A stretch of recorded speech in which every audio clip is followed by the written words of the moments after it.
Hi, welcome to Algebra 2, example 5 from lesson 3-1. Interpret a polynomial model. Let's look at the real-world application for this lesson. In science class, Abby mixes a fixed amount of baking soda with different amounts of vinegar in a bottle capped by a balloon. She records the amount of time it takes the gases produced by the reaction to inflate the balloon. Ooh, fun. From her data, Abby created a function to model this situation. For x quarter cups of vinegar, it takes T of x is equal to negative 0.12 x to the cube power plus x squared minus 3.38x plus 13.16 seconds to inflate the balloon. Part A. How long would it take to inflate the balloon with 5 quarter cups of vinegar? So first you can use technology to sketch the graph. So in this case, you can use technology for this example. Okay, if you do that, you will see that the y-intercept is at about 13.2. And you can also use technology to figure out when the value of the function is when x is exactly 5, because we want to figure out how long it would take for 5 quarter cups, right? So in this case, you have a function that's for time. So your range would be time in this case, and so x would be the cups, the quarter cups. So you're going to plug in 5 and see what your y value is, which is going to be about 6.3 seconds. The x-intercept is about 6.6, and when x is equal to 5, the value of the function is about 6.3. So that means if Abby uses 5 quarter cups of vinegar, the balloon will inflate in approximately 6.3 seconds, right? Yeah, so when you're using a graph in a real-world context, you need to consider the context when thinking about domain and range, and you need to think about if it makes sense for x values and y values. In this case, it doesn't make sense that the time is negative, or if the quarter cups would be negative, so we got rid of the negative values, and so your graph just ends here. Okay. Part B, why do the x and y-intercepts of the graph mean in this context? You need to be able to know how to interpret your numbers in the context. So in this case, the x-intercept here is about 6.6 comma 0. What does that mean? You have an equation that's in terms of time t. That means your x represents your quarter cups, and then your y represents time. And so when you interpret it, you look at the point and see what represents what.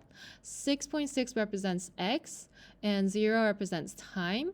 So if 6.6 cups of vinegar are used, the balloon would inflate in 0 seconds, which means right away. But that doesn't really happen in real life. 0 seconds, but still, like in theory, that's what's going to happen. The y-intercept is 0 comma 13.16, so it's approximately 13.2, and that means if no vinegar is used, the balloon will inflate in 13.2 seconds normally without vinegar. So neither the x nor the y-intercept makes sense in this context because you need to use vinegar in this context, so y-intercept doesn't make sense either. So therefore, we must limit the domain and range when considering this model. That means we're not going to include 0 and 6.6 when we're talking about domain, and we're not going to include 0 and 13.16 when we're talking about the range. Okay, does that make sense? Your endpoints here do not make sense in real life. So when we're talking about domain and range, we're going to not include them. Okay, that means open circle. So when you graph them, it's also wise to give an obvious open circle. In the graphing technology, it's not going to show you that because it doesn't know the context, but it's your job to interpret that graph into the real world context. All right, let's look at try number 5 and practice doing this and using the skill of interpreting and applying what we learned in context. So this is another situation. Danielle is engineering a new brand of shoes. For X shoes sold in thousands, a profit of P of X is equal to negative 3x to the fourth power plus 4x cubed minus 2x squared plus 5x plus $10 in 10,000s will be earned. So part A, how much will be earned in profit for selling 1,000 shoes? This would be easier, right, to answer. Part B, what do the x and y intercepts of the graph mean in this context? Do those values make sense? So think about these and see if you can answer them by yourself. Pause the video and come back when you're ready for answers.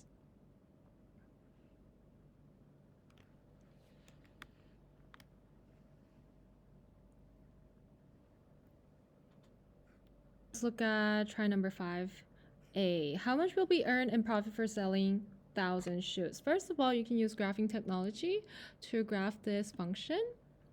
Here you go, I graphed it for you. So this is Desmos if you don't have a TI calculator yet. But if you graph the function, you will see a nice little alt function here. Remember that your function may have restrictions depending on your context. So if you look at your context here, X represents number of shoes sold in thousands. And so when X is equal to 1, that means it's 1,000 shoes sold. Okay, so in A, when it says 1,000 shoes, it doesn't literally mean your X is going to be 1,000. What does that mean? Your X represents shoes sold in thousands. So that just means 1,000. That just means when your X is 1, what is your Y value? So you can look at the table of values and see what 1 is. And you have a nice little whole number 14. So looking at that, you can see that your Y is represented representing the profit in dollars in 10,000s. Okay, so that means when X is equal to 1, it means 1,000 shoes sold. When Y is equal to 1, that means how much dollars? $10,000. So if you're selling 1,000 shoes, that means by your point, you need to find what 1 comma is in your graph, right? So then you look at this point. Oh, it's 1 comma 14. So you know that the point is 1 comma 14. But when Y is equal to 14, what does that represent in dollars? That means this times 14, right? So 14 times 10,000 would be $140,000. So that would be your profit. $140,000. There we go. So if you don't know what it represents, you might be looking for X is equal to 1,000, and that's a really, really small number, and you might be thinking, oh, maybe it's a typo, maybe the question is wrong. No, you didn't interpret it correctly. Make sure you know what your X and Y variables represent in real life, okay? So in this situation, we're not going to have a negative profit, or we're not going to consider negative shoes sold, right? So we're just looking at this graph, the positive graph here, where X and Y are both positive in quadrant 1, okay? Let's go back to part B. What do the X and Y intercepts of the graph mean in this context? Do those values make sense? Let's look at the X and Y intercepts. So the X, Y intercept is right here, 1.915 comma 0. And then the Y intercept is 0 comma 10, right? What does that mean? 0 shoes sold, 10,000 times 10, that would be $100,000 of profit. Does that make sense? If you don't sell anything, could you make a profit? No, not really. So that doesn't really make sense. So y-intercept is really not possible. and then 1.915. So if you sell about 1.9 shoes, maybe like if you sell maybe 2 shoes, right? Almost 2 shoes. And 2,000 shoes. So 1,915 shoes, right? So because each x is representing 1,000 shoes. So this would be 1,915 shoes. If you sell 1,915 shoes, you will have a profit of 0 because maybe there may be a lot of reasons why, but yeah, maybe the cost of making it overweighs the demand, so then you won't be able to sell all of that, and so your profit is going to be 0. Yeah, I don't know, but that might happen, and that does make sense, right? It's not like it's impossible in real life. So yeah, this is possible. So the only thing that doesn't make sense is the y-intercept. X-intercept is fine. All right, so let's write that down. I'm gonna type it. So the approximate x and y-intercepts. Oh yeah, I forgot to talk about the other x-intercept, right? I do have another x-intercept here. So, whoops. Yeah, so this is another x-intercept I didn't talk about. Negative 0.861. Well, obviously I thought it was pretty obvious that it's not going to make sense because you can't sell negative numbers of shoes, right? In this scenario. So that doesn't make sense. Let's write that. So approximate x-intercepts are negative 0.86 and 1.9. Negative 0.86 does not make sense because a negative number of shoes cannot be sold. And 1.9 does make sense, right? Because it is possible that costs will equal revenue when 1,915 pairs of shoes are sold, which means no profit. And then the y-intercept also doesn't make sense, right? Is 10.